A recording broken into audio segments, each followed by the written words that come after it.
토요 묵상 말씀은 시편 73편 17절에서 28절입니다. 하나님의 성소에 들어갈 때에야 그들의 종말을 내가 깨달았나이다. 주께서 참으로 그들을 미끄러운 곳에 두시며 파멸에 던지시니 그들이 어찌하여 그리 갑자기 황폐되었는가. 놀랄 정도로 그들은 전멸하였나이다. 주여, 사람이 깬 후에는 꿈을 무시함같이 주께서 깨신 후에는 그들의 형상을 멸시하시리이다. 내 마음이 산란하며 내 양심이 찔렸나이다. 내가 이같이 우매 무지함으로 주 앞에 짐승이오나 내가 항상 주와 함께하니 주께서 내 오른손을 붙드셨나이다. 주의 교훈으로 나를 인도하시고 후에는 영광으로 나를 영접하시리니 하늘에서는 주 외에 누가 내게 있으리요. 땅에서는 주밖에 내가 사모할 리 없나이다. 내 육체와 마음은 쇠약하나 하나님은 내 마음의 반석이시요 영원한 분깃이시라. 무릇 주를 멀리하는 자는 망하리니 음녀같이 주를 떠난 자를 주께서 다 멸하셨나이다. 하나님께 가까이함이 내게 복이라. 내가 주 여호와를 나의 피난처로 삼아 주의 모든 행적을 전파하리이다. 아멘.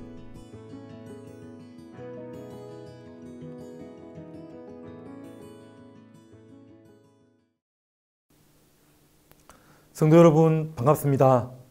항상 하나님과 가까이 하시는 여러분들을 주님의 이름으로 축복드립니다. 오늘 말씀의 제목은 눈을 들어 주를 보기 시작할 때 라는 제목으로 함께 말씀을 나누도록 하겠습니다. 시편 73편 어제에 이어서 오늘은 후반부에 해당되는 본문입니다. 지금 시인은 악인들의 그런 이 땅에서의 잘 되는 것들, 이 땅에서의 평안함에 대해서 몹시 고통스럽고 힘들어하는 중에 있습니다. 어떤 상황이었죠? 악인들이 너무 잘 되는 겁니다. 죽을 때 저렇게 악한 사람이 어떻게 죽는가 살펴보았는데 고통도 없이 너무 평안하게 마지막을 마무리하게 되고요. 또한 강포와 교만을 일삼고 그리고 내가 원하는 것보다 더 많은 소득을 취하기도 하고요. 평생 재앙도 없이 고통도 없이 살아가는 모습에서 크게 지금 시인은 실망하고 좌절하고 있는 중입니다.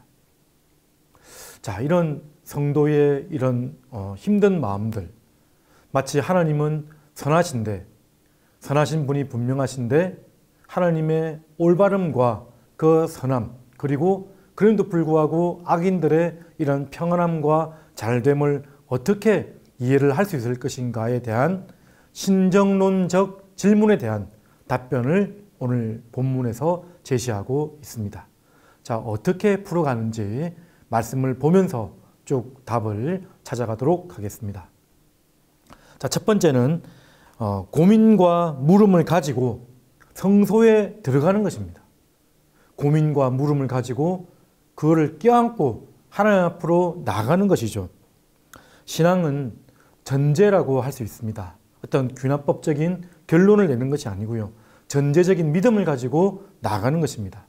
어제 본문이었던 1절 말씀에 보면 하나님이 참으로 이스라엘 중 마음이 정결한 자에게 선을 행하시나니, 선을 행하신다고 했습니다. 토부, 하나님은 선한 분이라고 이렇게 말씀을 하고 있습니다. 하나님이 행하시는 사역 그 자체나 아니면 하나님이 행하시는 그 대상 그 자체가 선한 것이 아니고요. 하나님 자신이 선하다라고 말씀을 하고 있다는 것입니다.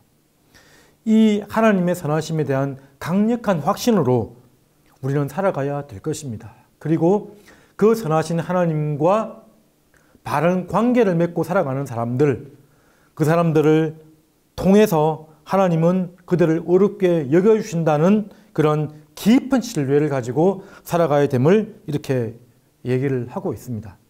그렇게 살려고 했는데 현실은 그렇지 않다는 거죠.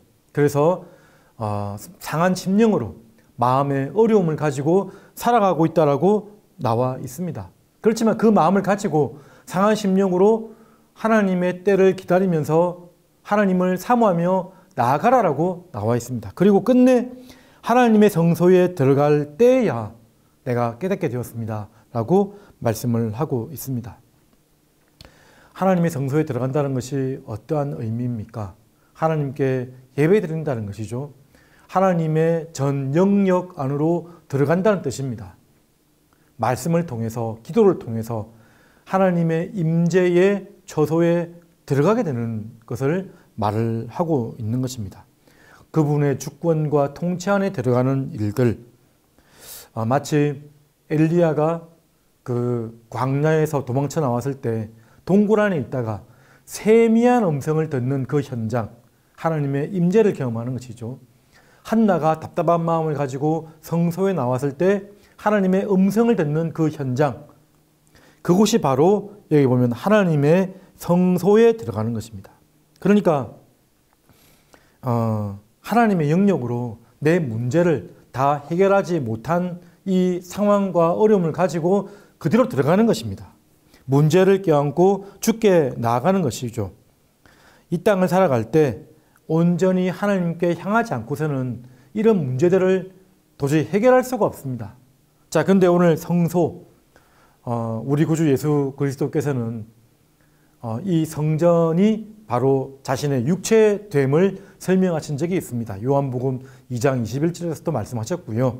성전은 궁극적으로 예수 그리스도를 상징하는 것, 예표한다라고 할 수가 있습니다. 그래서 그리스도 예수를 통하여서 하나님께 나아갈 때 그분의 능력으로 말미암아 우리가 깨닫게 되고 알게 된다는 원리를 오늘 17절 처음에 나타나져 있습니다. 하나님의 성소에 들어갈 때야 비로소 알게 되는 것입니다. 자, 두 번째는 영적인 눈으로 악인의 종말을 알게 된다는 것입니다. 영적인 눈으로 악인의 종말. 성소 안에서 사실 고통에 대한 잠시의 망각이나 잠시의 즐거움이 아니고요. 성소 안에서 근원적인 본질적인 문제의 해결을 맛보게 됩니다. 깨닫게 된다는 것이죠. 하나님의 그 비밀스러운 섭리를 알게 되었습니다. 우리는 보통 바로 앞에 놓여져 있는 바로 몇 가지, 한 가지 국면만을 바라보고 판단하려는 경향이 우리 가운데 있습니다. 그래서 쉽게 만족을 하기도 하고 좌절을 하기도 하고. 근데 실은 전체를 바라볼 때 우리의 눈이 열리고 큰 깨달음이 주어지는 것이죠. 진정한 깨달음이라는 것은 전체를, 그러니까 더 높이 서서 처음부터 끝까지를 다 보게 될 때, 영적인 안목이 열릴 때 우리가 전체를 관통하는 통찰력이 생기게 된다는 것입니다. 지금 시인은 주께서 주시는 그 악인의 종말을 보게 되었습니다. 참 얼마나 놀라운 것인지. 사실 뒤에 18절, 19절, 20절 말씀을 보면 이 땅에서 악인이 잘 되어지는 것들을 보고 마음이 상한 것보다도 마지막 종말의 때에 악인의 그 황폐함, 또 전멸되어짐, 그리고 완전히 파멸되는 것을 보고 더 놀라워서 지금 이렇게 설명하는 모습이 나타나고 있습니다. 전체적인 시각으로 창조주 되신 하나님, 그리고 그때부터 시작해서 마지막 그 악인의 마지막 때를 이제 보게 된 것이죠. 결국 악인들은 망하게 될 것이고 심판받고 보응을 받게 된다는 사실을 알게 되었습니다. 주를 멀리한 자는 반드시 망하게 되고요. 주를 떠난 자는 다 멸하게 된다는 것입니다. 여러분, 죽음이 우리가 두려운 이유가 무엇입니까? 하나님이 최초에 창조할 때, 사람을 창조할 때 죽음이라는 이별을 만들지 않은 이유도 있습니다. 그런데 우리의 본능적으로 죽고 난 이후에 어떻게 되죠? 하나님의 심판이 있을 것이라는 것을 우리는 본능적으로 믿는 자나 믿지 않는 자나 알고 있기 때문에 공포 안에 있다는 것입니다. 죽음이 그래서 두려운 것입니다. 시편 91편 8절에서 10절 말씀해 보면 이렇게 나와 있습니다. 오직 너는 똑똑히 보리니 악인들의 보응을 네가 보리로다. 내가 말하기를 여호와는 나의 피난처시라 하고 지존자를 너의 거처로 삼았으므로 화가 네게 미치지 못하며 재앙이 네 장막에 가까이 오지 못하리니. 악인의 종말을 영적인 눈으로 분명히 알게 되고 깨닫게 된다는 것입니다. 자, 마지막 세 번째는 진정한 복과 그리고 주의 동행하심을 성소에 들어갔을 때야 비로소 깨닫게 된다는 것입니다. 성소에서의 깨달음 이후에 지금 시인은 그 전에 현실에서의 끙끙 앓았던 그때를 기억하고 회개하고 있습니다. 22절 한번 보십시오. 내가 이같이 우매무지함으로 주 앞에 짐승이오니. 죄인 중에 괴수로가 있던 바울의 고백이 생각나지 않습니까? 정말 짐승처럼 무지하고 무능하고 한심한 자기 자신을 지금 고백하고 있습니다. 근데 놀라운 것은 이때부터가 어쩌면 진정한 주님의 능력이 나타나기 시작할 때라는 것을 우리가 알게 됩니다. 우리의 우매무지함을 고백할 때 그리스도 예수의 이끌리시는 그 능력밖에 없음을 이제 고백하며 나가게 되는 것이죠. 그때부터 진정한 하나님과의 동행하심을 우리가 보게 됩니다. 이사야는 그랬지 않습니까? 하나님의 임재를 경험했을 때에 주여 입술이 부정한 자로다. 화로다 망하게 되었도다. 하나님을 앞에 경험하게 되니까 나의 연약함과 어두움과 형편없음을 깨닫게 되고, 근데 그때부터가 진짜 하나님께서 역사하실 그때입니다. 그래서 예수님께서도 제자도에서 말씀하실 때 누구든지 나를 따라오려거든 자기를 부인하고, 나를 부인하지 않고서는 하나님의 온전한 능력을 경험할 수가 없습니다. 그래서 내가 짐승같이 우둔하고 미련한 자라는 것을 알았을 때에 이 3절 보십시오. 내가 항상 주와 함께하니 주께서 내 오른손을 붙드셨나이다. 주께서 내 오른손을 붙드셨다는 표현을 통해서 주님의 능력이 우리를 붙들어 주심을 우리가 보게 된다는 것입니다. 주님만 바라보게 되고 그분께만 소망과 기업이 있음을 우리가 알게 됩니다.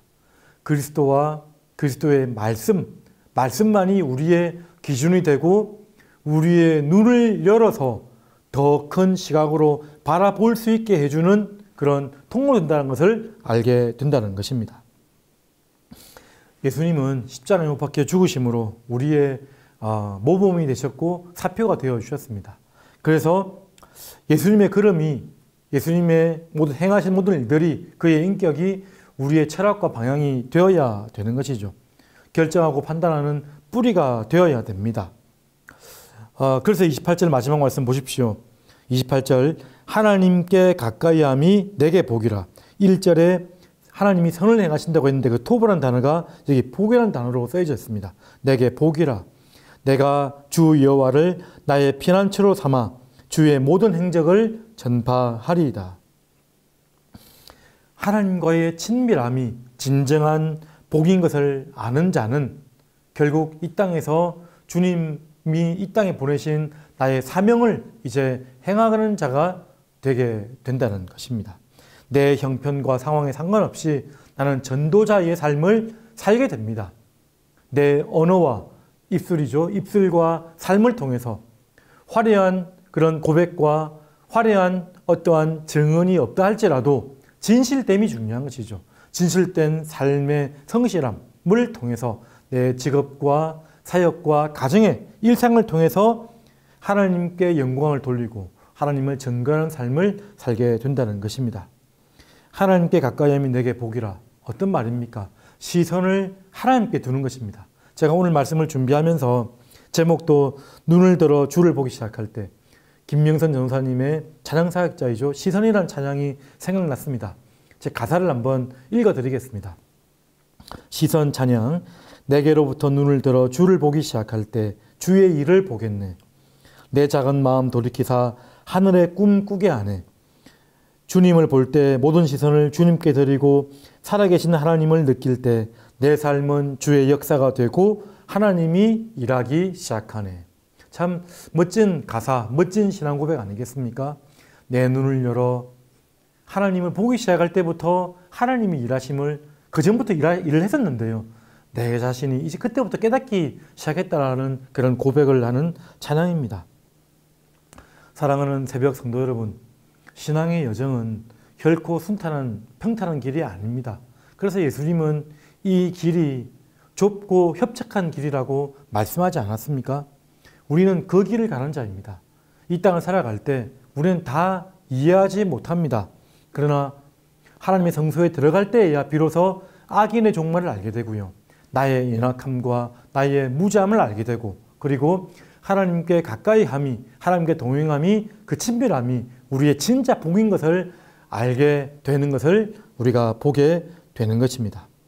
여러분, 흔들리지 말고 견실하게 굳건하게 성소에 들어가시기 바랍니다. 그래서 우리의 시선이 주를 향하는 그런 백성이 되어서 참된 바른 신앙생활로 나아가는 저와 여러분들이 되시기를 주님의 이름으로 축원드립니다. 이 시간 우리 다 같이 기도하도록 하겠습니다. 우리의 눈을 들어 주를 보게 하여 주시옵소서. 성소에 들어갈 때야 비로소 하나님이 깨달았다고 말씀하시는 것처럼 하나님의 영역 안에 내 문제를 들고 가게 하여 주시옵소서. 하나님, 주님과 동행하시는 은혜를 알게 하시고 이 땅에서 다 해석하지 못할다 할지라도 상황은 여전하고 또 환경은 변하지 않는다 할지라도 내 시선이 변하여서 이해되어지고 해석되어져 어는 은혜가 임하도록 우리 다 같이 한번 기도하며 나가도록 하겠습니다. 은혜가 풍성하신 하나님 아버지, 하나님 현실은 여전히 그대로가 있는 것 같고 개선될 상황조차 보이지 않으나 하나님, 저는 눈을 들어 하나님을 바라보기 시작할 때 더 큰 관점과 시선으로 이 형편과 상황을 깨닫게 되는 것을 우리가 알게 됩니다. 오 하나님, 도와주시옵소서. 하나님의 눈으로 바라보게 하여 주시옵소서. 하나님, 주께서 하나님 도와주셔서 하나님, 여전히 이 상황이 어그러지고 거스르는 상황이라 할지라도 악인이 여전히 그렇게 새를 이어지고 나간다 할지라도 우리는 믿음을 지키고 하나님께 붙어서 하나님께 가까이 하는 복을 누릴 수 있도록 하나님 도와주시길 간절히 원합니다. 우리 새벽에 성실함으로 나아가는 모든 성도들을 주께서 권고하여 주시고 이들의 기도 제목 가운데 함께 하시며 응답하시고 열매 가운데 인도하여 주시옵소서.